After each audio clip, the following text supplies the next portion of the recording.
Mobra and Mobra arms, we need to fix the CBT.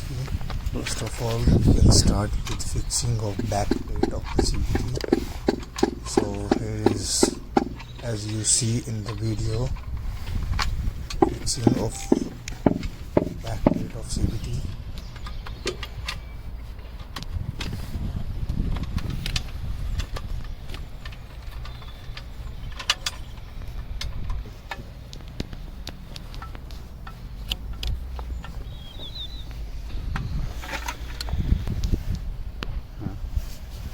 After that, we can fix the CBT as shown in the video,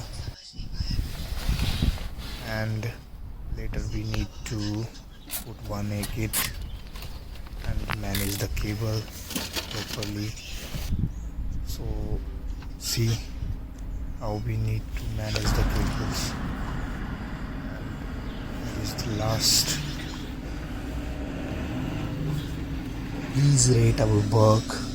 How is this? Is this good or not in the comment? And make sure lastly you need to tight this with spanner as shown in the video.